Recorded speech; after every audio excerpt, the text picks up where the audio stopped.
বিহারি।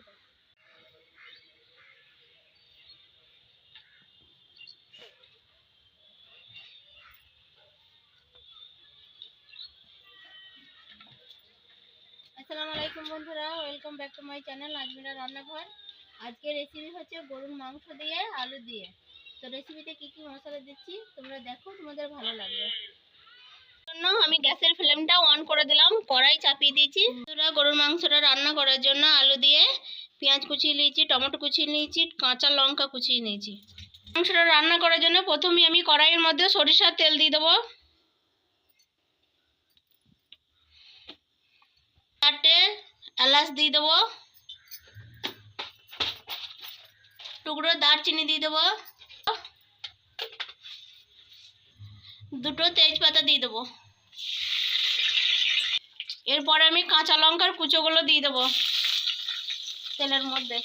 আবার একবার নেড়ে দেবো হালকা করে।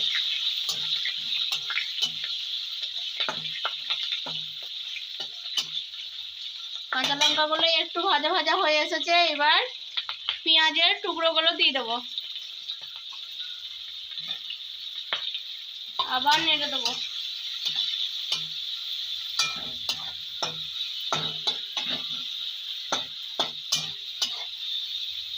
পেঁয়াজটা একটু নরম হয়ে আসার জন্য একটু লবণ দিয়ে দেবো, 1 চামচের মতো লবণ দিয়ে দেবো।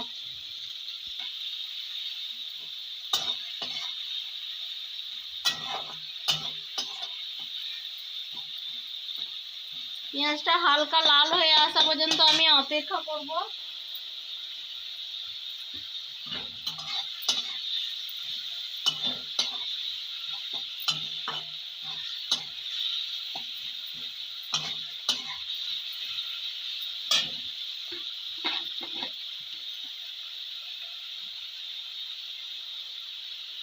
আদার পেস্ট দিয়ে দেবো 1 চামচের মতন,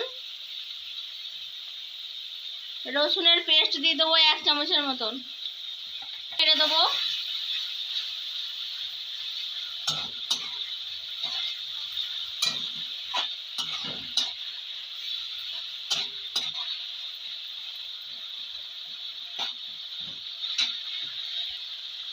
হলুদের গুঁড়ো দিয়ে দেবো 1 চামচের মতন।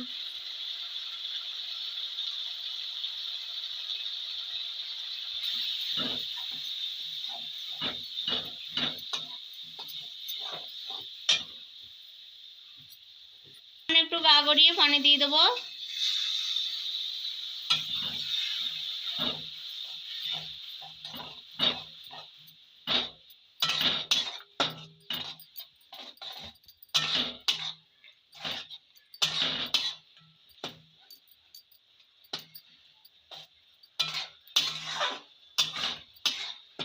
যেহেতু এতে কাঁচা লঙ্কার টুকরো অনেকগুলো দেওয়া হয়েছে, ওই জন্য গুঁড়ো লঙ্কা এর মধ্যে দেবো না, কাশ্মীরি লঙ্কা দেবো।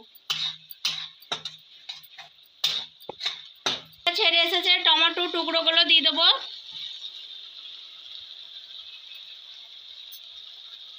আবার একবার নেড়ে দেবো।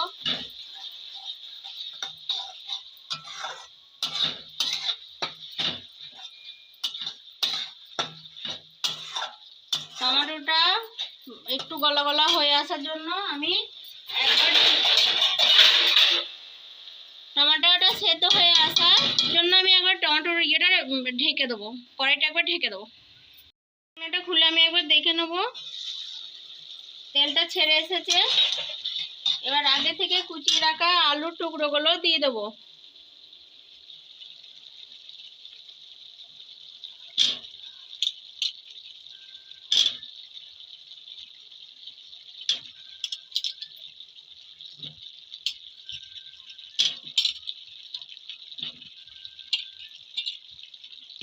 আবারও একবার নেড়ে দেবো।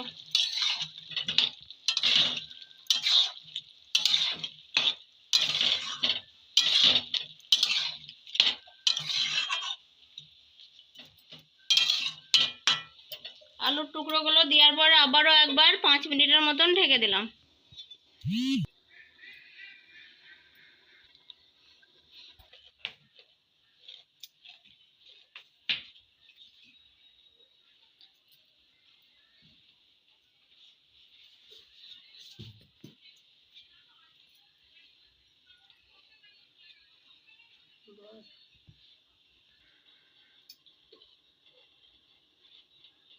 আরে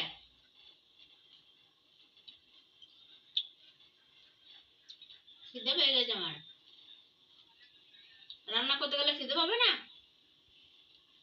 খিদে পেয়ে গেছে তাই খাচ্ছি। তোমরাও চলে এসো, তোমরাও খাচ্ছ।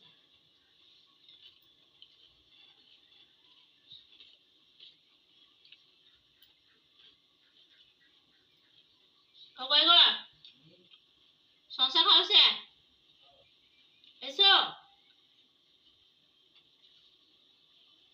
কই তুমি?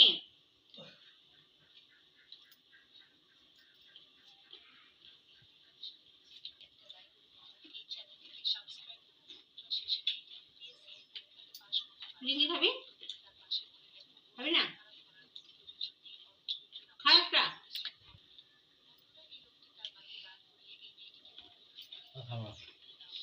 লাগাতে হবে, কিচ্ছু করার নাই।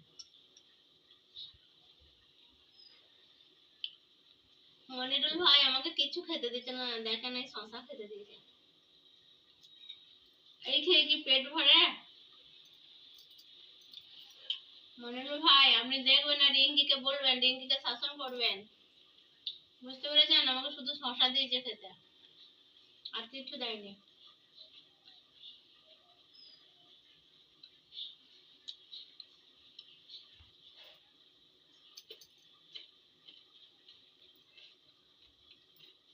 শেষ।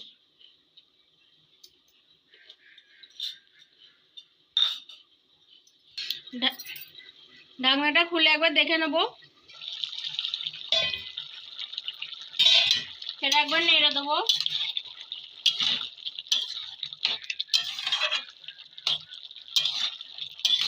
আগে থেকে মাংসটা আমি একটু কুকারে ভাপিয়ে রেখে দিয়েছি, কারণ একটু সেদ্ধ হয়ে যাওয়ার জন্য, তার জন্য আলুটা আগে দিয়ে দিয়েছি।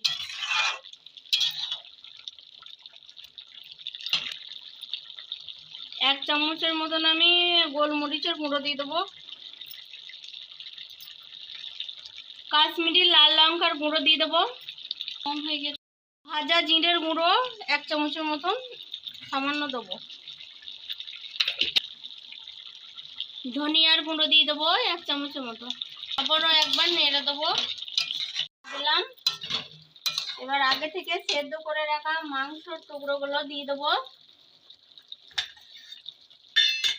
এই যে বন্ধুরা, আগে থেকে সেদ্ধ করে রেখেছিলাম মাংসের টুকরোগুলো আমি আলুর মধ্যে দিয়ে দেবো।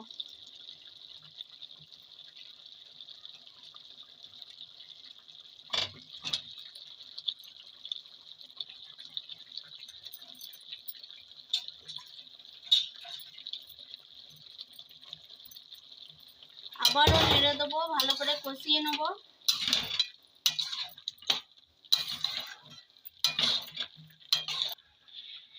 ফের একবার 5 মিনিটের মতো ঢেকে দেবো। ঢাকনাটা খুলে আমি একবার দেখে নেবো আমার মাংসটা কতটা হয়ে এসেছে। ফের একবার নেড়ে দেবো। গন্ধটা দারুণ বেরিয়েছে না?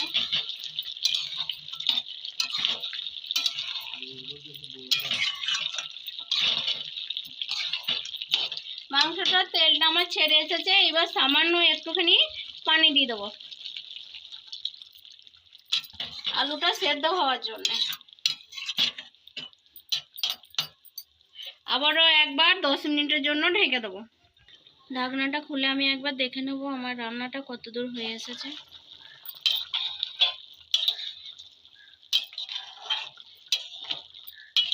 আমার রান্নাটা 80% মতন হয়ে গেছে। 100% কুক করব, তবে নামাবো। আবারও একবার 10 মিনিটের মতন ঢেকে দেবো। 10 মিনিট হয়ে গেছে, এবার একবার ঢাকনাটা খুলে দেখে নেব। রান্নাটা আমার 100% হয়ে গেছে, এবার আমি নামিয়ে নেবো। গ্যাসের ফ্লেমটা বন্ধ করে এবার আমি রান্নাটা নামিয়ে নেবো।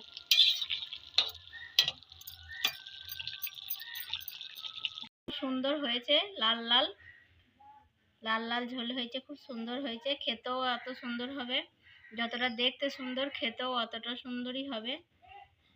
একবার হলেও তোমরা বাড়িতে ট্রাই করো আমি যে প্রসেসে রান্না করেছি। আসসালামু আলাইকুম বন্ধুরা, আমার আলু দিয়ে গরুর মাংস দিয়ে রেসিপি যদি ভালো লাগে লাইক কমেন্ট শেয়ার সাবস্ক্রাইব করবে। গরুর মাংস আলু আমরা সবাই ভালোবাসি, একবার হলেও তোমরা বাড়িতে ট্রাই করো আমি যে প্রসেসে রান্না করেছি তোমরা এইভাবে রান্না করো, ছোট বড় সবাই খাবে। একবার হলেও বাড়িতে ট্রাই করো তোমরা। আসসালামু আলাইকুম ওয়া রাহমাতুল্লাহি।